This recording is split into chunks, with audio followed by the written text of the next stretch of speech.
Je vis dans la foi au Fils de Dieu. Galates 2:20. Ô vous, aux yeux desquels Jésus-Christ crucifié a été dépeint, avez-vous reçu l'Esprit par les œuvres ou par la foi? Galates 3:1-2.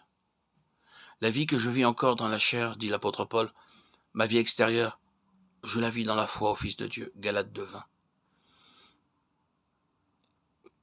Il a une si complète assurance de cette vie du Christ, agissant en lui et par lui, qu'il ne semble même plus en être conscient. L'acte de foi par quoi il se l'est approprié n'est plus une chose consciente, ne demande pas un effort incessant. Cette vie de Christ, elle est maintenant la sienne. Lorsqu'il prend possession du croyant, le Seigneur ressuscité apporte avec soi un esprit de foi, de sorte que l'acte de foi initial devient bientôt quelque chose d'aussi simple, d'aussi spontané que la respiration. Normalement, nous respirons sans y penser. Mais il y a dans la vie spirituelle des époques de transition, des époques de difficulté, d'épreuves que Dieu permet, où l'âme est appelée à se connaître plus complètement, à constater son impuissance absolue, et aussi à découvrir de nouvelles richesses en Christ. Il arrive alors que sous l'aiguillon de la tentation ou de l'épreuve qui menace de l'entraîner, de l'arracher à son sauveur, il ne lui reste plus qu'à se componer aux promesses de Dieu, à sa parole. Et celle-ci affirme que le racheté est crucifié avec Christ.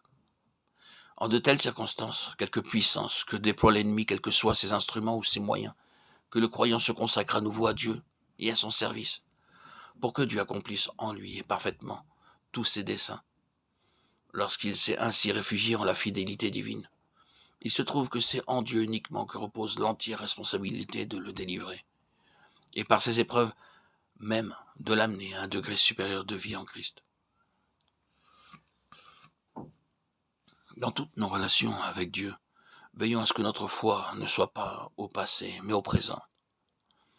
Par là, nous voulons dire que lorsque nous nous approprions sa parole concernant notre mort avec Christ, nous devons croire que celui qui ressuscite les morts et appelle les choses qui ne sont pas comme si elles étaient, Romains 4,17, peut par sa parole créatrice nous communiquer à l'instant même la vie de Christ, ou la maintenir en nous. Pour Dieu dire c'est créé, le monde fut créé par sa parole, il dit et la chose fut. La prédication de la croix, la parole de la croix, émane de Dieu.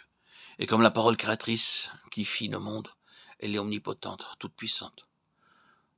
Par sa parole, par les ambassadeurs de sa parole, prophètes et apôtres, Dieu nous montrant son Fils bien-aimé, aimé sur la croix, nous dit, tu es là crucifié avec lui. Et si de toute notre âme nous répondons qu'il en soit ainsi, Amen. La prédication de la croix devient aussitôt en nous la puissance de Dieu. Elle est la puissance de Dieu en tous ceux qui croient.